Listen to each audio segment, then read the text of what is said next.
أعوذ بالله من الشيطان الرجيم بسم الله الرحمن الرحيم الحمد لله والصلاة والسلام على أشرف الأنبياء والمرسلين سيدنا محمد وعلى آله وصحبه أجمعين. السلام عليكم ورحمة الله وبركاته. أهلا وسهلا ومرحبا بكم. Now I have a question about transactions. Now I did say that when you enter a transaction you need to write it down. This is not me saying it, it says that in the Quran.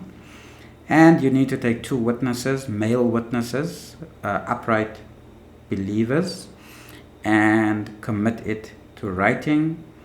And of course, if there are no male witnesses to be found, two female witnesses for every male witness. That is the law of Allah.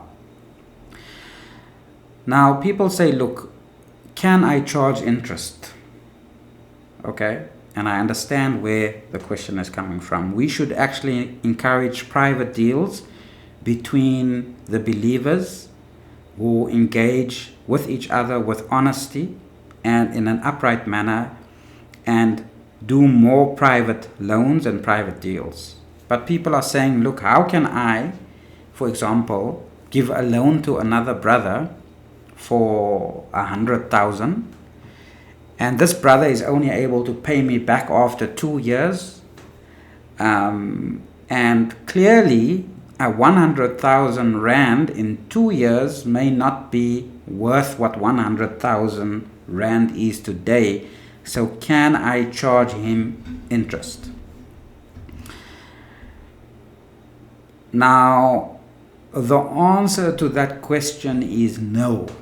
You cannot charge him interest because we do not have a regulating body amongst us, the Muslim people, that have financially been able to work out what a fair interest rate would be that does not equal riba.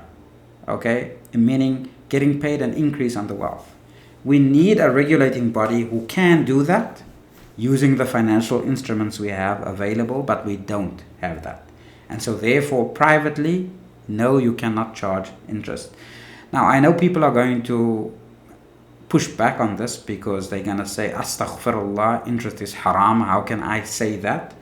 I am saying that on the basis of fiat currency. The money we use is not the money of the sunnah, okay, which is the dinar and dirham, and for which there is an intrinsic value in the money. And so to charge interest based on something which has an intrinsic value is by definition riba, and not that you get something back of equal value.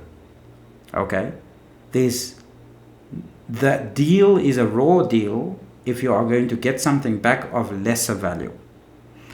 But because we don't have the instruments for people to set forth for us a rule whereby we can evaluate the exact value in return. So for example, if we had a formula that said, okay, look, we're going to make a loan, and then the inflation rate is going to be taken into consideration when the loan has to be repaid, would have been fair.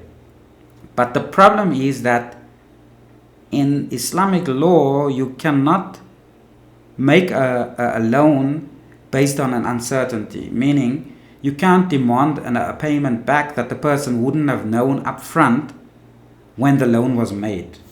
And so that becomes tricky because inflation can run away, right? You can have runaway inflation, so the guy gets 100,000 today, and then maybe in 2 years now he has to pay 500,000. Okay, and because he's not the one ripping off the economy, so he's not the benefactor of this runaway inflation, he's not going to have the 500,000 to pay back. So we have a bigger problem than how we transact individually.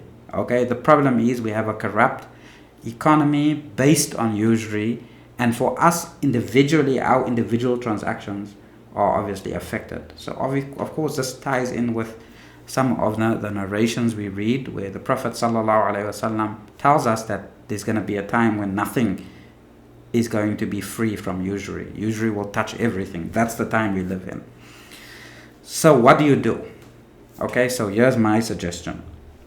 My suggestion is that you give the loan to the brother who needs 100,000. Of course, he needs 100,000. So why he came to you? You rich, mashallah, you have money, surplus money. Okay, give him the loan. But how are you going to do it? Valuate the 100,000 in something that has actual value in your country. So let's say, for example, bags of wheat. Okay? So you find out what is the price of a bag of wheat from a big wheat producer, or you can use 2 or 3 big wheat producers and say take 3 companies divided by 3, get the standard price for the wheat. Okay? Then you say, okay, I'm giving you the loan in bags of wheat. So 100,000 is going to buy you 1,000 bags of wheat. So I'm giving you 1,000 bags of wheat. Let's, for example, of this kg. You committed to writing, you write it down, everything. Okay, when you pay me back, you're going to pay me the value of these 1,000 bags of wheat taken from these companies, right? And you found the average of it, and that's what you're going to give back. And then you put in the event that any one of these companies close down, we will use the remaining company that stands, for example. So you make that solid agreement, and then in 2 years' time, when he pays you back, okay, you discover the bag of the amount he's going to pay you back now is 150,000 or 200,000 rand, and that's halal because he's giving you the equivalent of what the money can fetch in a staple food in your country. So that is how you can conduct your private loans that you do. Okay? Ultimately, what needs to happen for us is that we need to own the factors of production. Okay, so we need to be in the business of raw material and also owning the production process. We don't charge interest. That will stabilize our economy. Okay, but until then, this is the way to do it. وصلى الله على محمد وعلى آله وصحبه وبارك وسلم.